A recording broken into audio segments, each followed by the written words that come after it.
My name is Judith Gale, Judith Gale, and I'm the leader of the Bear Clan Beaver Hills House in Edmonton, Alberta. My name is Dicky Dikamba, D-I-C-K-Y, Dikamba, D-I-K-A-M-B-A. I'm the Executive Director of Canavois, Canadian Volunteers United in Action.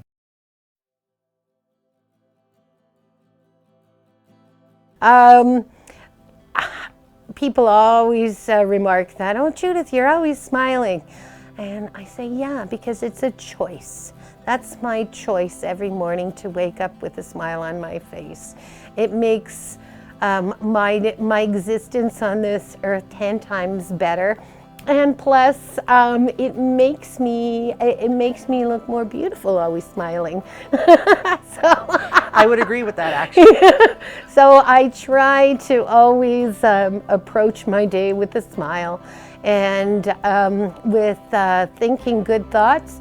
And it's all about attitude. You have a good positive attitude and good things will come your way.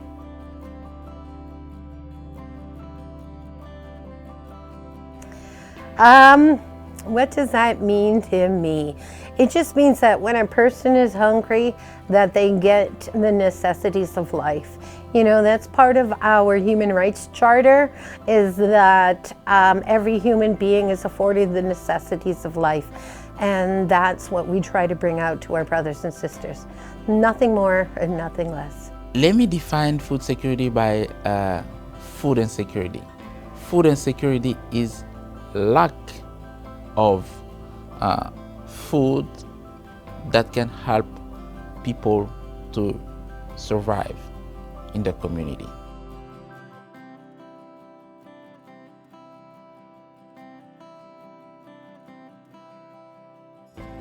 Wow, we spend more, we spend way more. We used to be able to get away with spending maybe $1,100 a week on food. Now we spend $1,300 to $1,400 a week on food. Yeah, it's gone up quite a bit. At the beginning, we used to bring out oranges, and that was a real big hit. Oranges and bananas, and we had to cut out oranges because they're just too expensive, and we stick with bananas. It's good to bring out potassium, you know, and then sometimes we do bring out the vitamin C in our juices. But because when summer's hit, we don't do juice any longer. We've been doing water, nothing but water, and coffee in the morning. We never seen that in the past. So the inflation is like more than 4% beginning the pandemic. Bills, food, grocery are raising up, and people, they don't see many change in their wages. So it's very challenging for people here, and having organization like Canavois or other organization helping people, it's a best way to give the response to the inflation. I think it's like social innovation. We are trying to bring more appropriate response to what we are dealing with in our community by working with people who are in need of those kind of service. We get community funding, we get community donations. I like to say that we get gifts from community that we then gift to our brothers and sisters. We are getting our food from many partners. So basically, Canavois is part of Community Food Center Canada, and we are a good food organization, which means we are getting some grant coming from federal government through Community Food Center Canada. So we have some grant to buy some groceries. We are getting food from Edmonton Food Bank. Edmonton Food Bank is like our umbrella here in Edmonton. We are getting our food from Second Harvest, and we are getting food from second harvest. And there is some other people giving like money to our organization. We have a rotating shift of volunteers, probably about 35. To run our food truck, basically for one day, we need that around 20 volunteers. We need around like 12 to 15 drivers to cover in Mountain and surrounding area. And we need about like 5 or 6 volunteer in the food truck cooks to run the service. Yeah.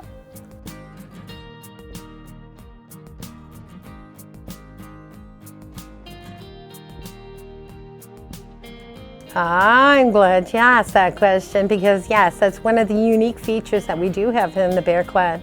Unlike any other service agency, we don't ask our brothers and sisters to sign any papers or jump through any hoops to attain our services. We come right out to them and we serve them. They don't serve us, we serve them. I don't keep a schedule for volunteers because I don't want people coming and thinking it's a job or, you know, looking at their time and saying, oh gosh, I've got another hour. You know, that kind of energy I don't need. And our brothers and sisters don't need that energy either. We want good energy where we want our brothers and sisters to be met by good people because we want to give them hope and let them know that, you know what, not everybody is going to be a baddie. You know, there are some good friendly people out there and we bring them. Our service is no ID. No ID. No ID.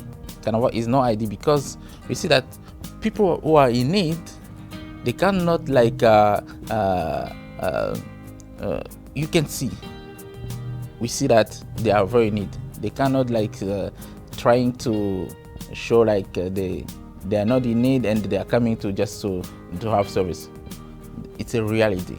It's a reality here in Edmonton. So we try to make access with no ID for more people. Okay.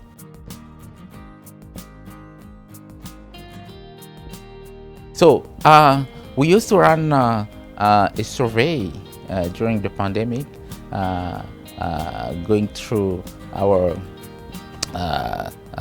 clients. And that survey showed that people, our client would like to see more culturally appropriated food. So, and we have like people like to eat like rice, meat, and halal meat, and some veggies. So, kind of mixed of potatoes, rice, meat, so very good food people like.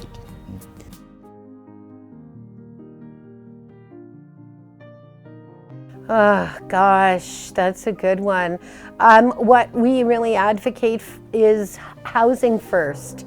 We really believe that once a human being is housed, then and only then they're able to be free enough to think about other aspects of their being, about food, about taking care of the mental health, about taking care of their being and stuff. So to help with the food security is, you know, once a person has done the healing journey of themselves, then they can start maybe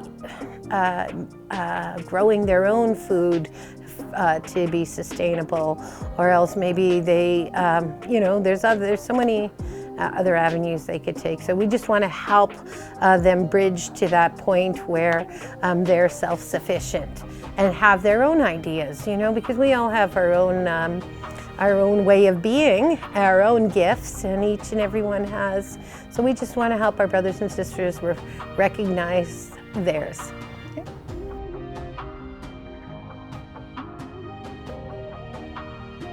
Bi-weekly, we are serving 350 meals. 350 meals when we are opening the food truck. So sometimes you are opening our food truck twice a week, which means 700 around 700 meals. So we have people coming, they can show up by themselves to the food truck, and we are also working with volunteers. So we are covering Edmonton South Side, downtown, and then North Side and surrounding area. So we have a lot of demand for people outside of Edmonton, like let's say like Ellerslie, but it's too far. But we are doing our best to cover all Edmonton area.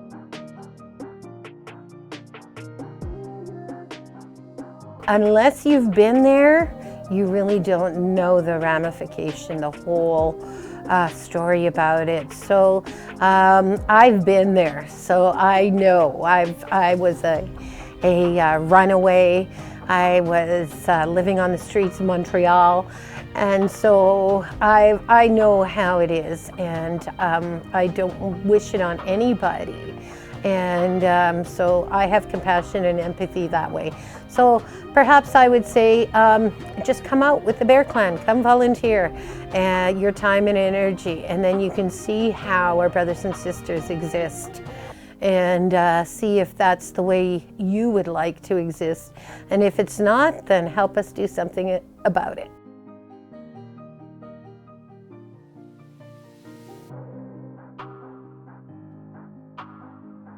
Canavois is basically a Black-led organization. Yeah, as Black-led organization, we know better the issue in our community, the challenge in our community, and we are trying to give an appropriate service or way to give service to people. And our leadership in the Francophone community bring us put like Canavois on the light, and it helped Canavois to create some partnership with major agency working in the food security. So we are trying to do our best to be like a hub for people who have no voice by getting service very easily in our community.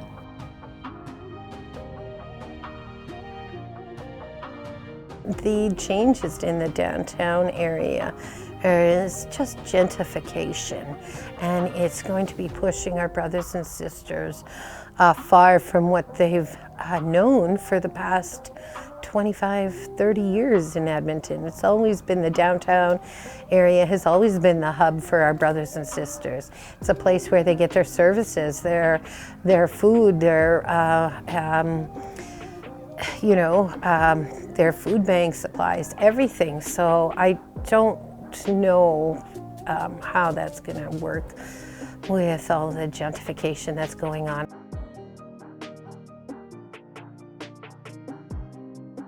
The access is totally free.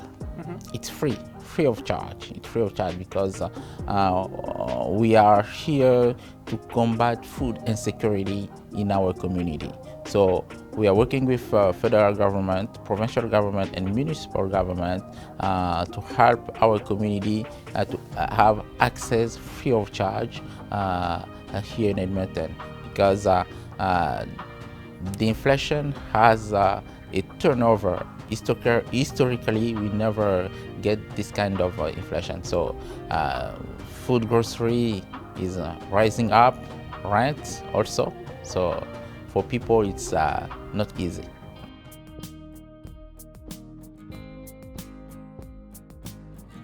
Well, what we want to do, our main mandate is to eradicate houselessness. So that's definitely our goal. And then once it's eradicated, I can still see the Bear Clan in existence as a community builder, where we would help our brothers and sisters navigate through their life to have a better future for themselves.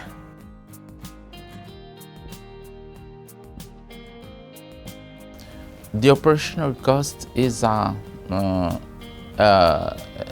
very challenging for us. That's why we are always working with the government in order to have more grants, more funding from the government. It's not easy, but with our engagement, our determination, so we try to push a little bit and kind of people who have compassionate consideration for people who are in need. And I can say that Canada, we are in a very good place because people are able to give some donation, but it's not enough. It's not enough. It's not enough. So when people they know that they can have resources on one place, it's going by word by mouth. People they are trying to access to the service where they can have service like free when they are in need, and also they would like to see to have a quality groceries on the table. So we are trying to find, as an organization, we are trying to find best way to give the response to the food insecurity here in Edmonton.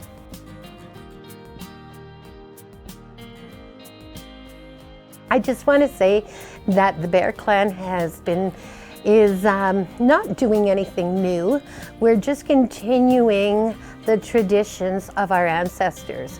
We have, since time immemorial, been taking care of one another on Turtle Island.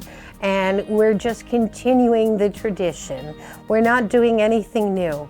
You know, I always say that colonization wouldn't have been able to happen on Turtle Island had we not been taking care of one another. Okay. I would like to mention that we need support from the government, always. I'm gonna always asking for the support from the government in terms of food security, in terms of a wage for people, because if people have access to well-paid job, we're gonna have more. We're gonna have less people living in the not very good condition. So for us, we need as an organization, we need support from the government, we need support from our community, and we need to apply a new way to give the response to what we are dealing with, especially after the COVID. The COVID came suddenly. We need to react as soon as possible and give the best way, the best response. So, community organization, government, we have a new way now to give response to our community, to our challenge.